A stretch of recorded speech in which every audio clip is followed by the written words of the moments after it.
Welcome. In this tutorial, I will show you how to write effective user stories that can help you better define features for agentic AI and software development in general. Let's begin. What are user stories? They are tools used to describe scenes.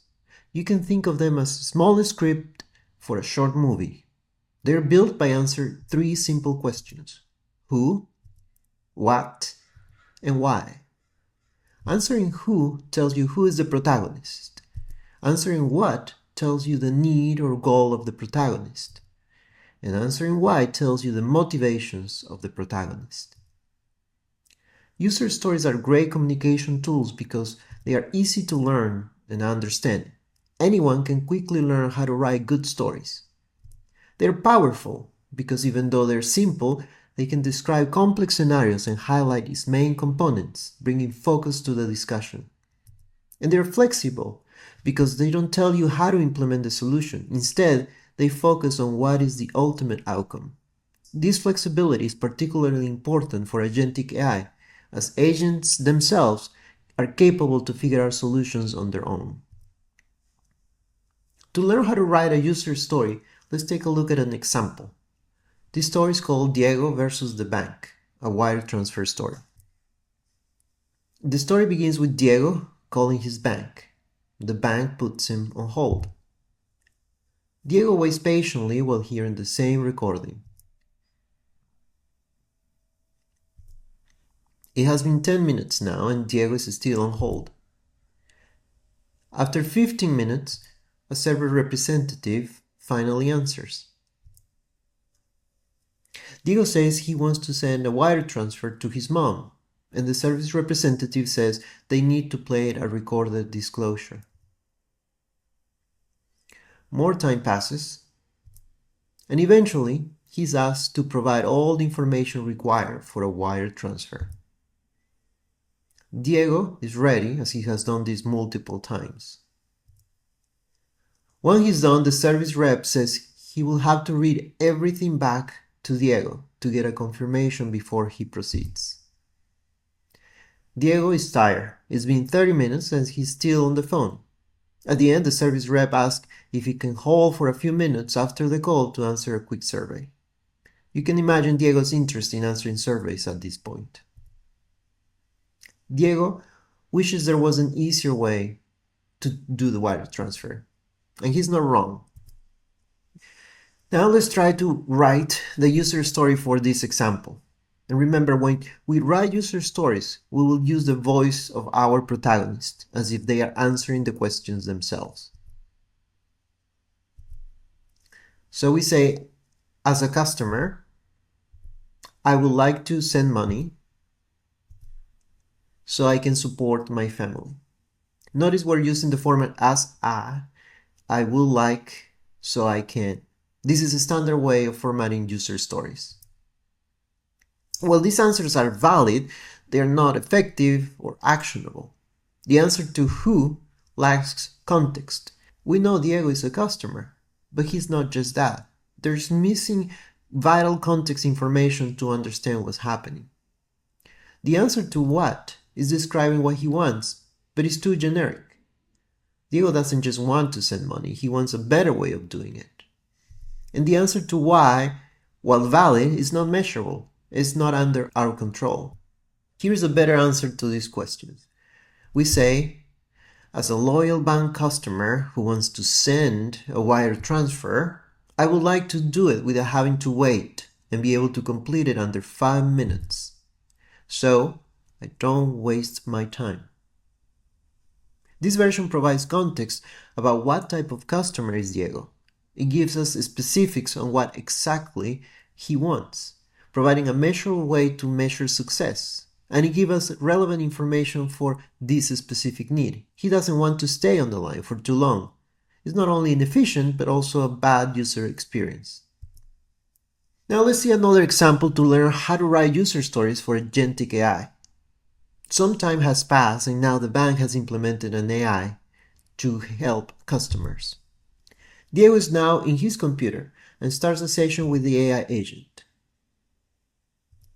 The agent confirms he can help with a wire transfer. Diego is excited he can do this faster. The agent asks for information, but Diego wants to save time and reuse the same information at his last wire transfer. The agent says he doesn't understand this request and asks for the detailed information again. Diego tries one more time, asking to reuse his data, and the agent gives up and offers to help with other things. Diego is frustrated again because he knows he will have to provide all the answers one more time. Now let's build our user story for this example. We say, as a loyal bank customer who's sending wire transfer regularly, I would like the bank agent to remember my past wire transfers and reuse my data if I request it. Why? So I don't waste my time providing the same information and avoid making mistakes. Our answers provide enough context about Diego. We know that he does this regularly. The answer to what is a direct request to the agent, and this, by the way, is going to be the most common shape of our user stories in Agentic AI. Direct descriptions of a new behavior for our agent. This request is also measurable. The agent either remembers the transaction or not. And the why is again focused on efficiency.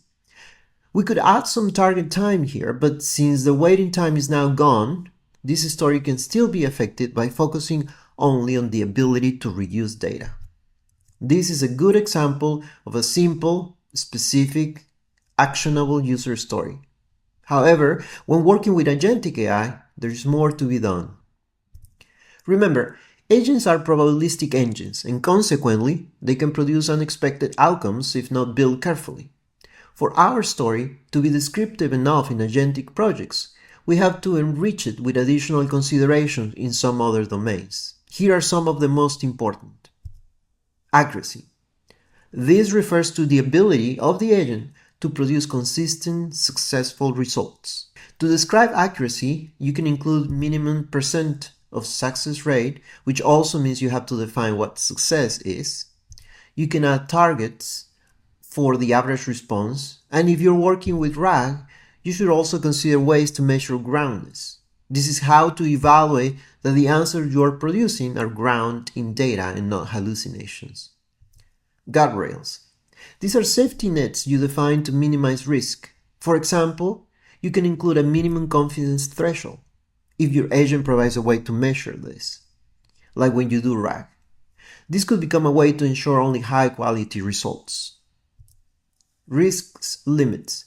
Depending on the type of transaction you're implementing, the agent may have to observe limits on what it can or cannot do. Finally, human in the loop is another common guardrail, and it refers to scenarios in which the agent engages a human for an approval or to perform a specific action. Graceful exits. This domain defines what to do when the agent fails. First, you should consider explainability. If the agent cannot complete a transaction, it should explain to the customer why this is happening to avoid any confusion. It should also offer alternatives, for example, transfer to a human agent. And finally, it should have an appropriate tone. Failures can increase dissatisfaction, and so it is important that these situations are handled carefully to recognize and address inconveniences that this may cause. Finally, auditability. Agents should produce enough information for post-analysis. This can take the shape of structured time blocks. This means you should record not only the conversation, but also the variables, versions, and the steps followed by the agent. Replayability. This means the ability to replay some of the steps later on. If the agent transactions depend on external information that may change later, consider capturing this information in your logs so you can replay the conversation without having to reproduce all the external calls or required data that might have disappeared already. Finally, always consider reduction in your data retention, that is, removing any PI in the logs to protect your customer's privacy.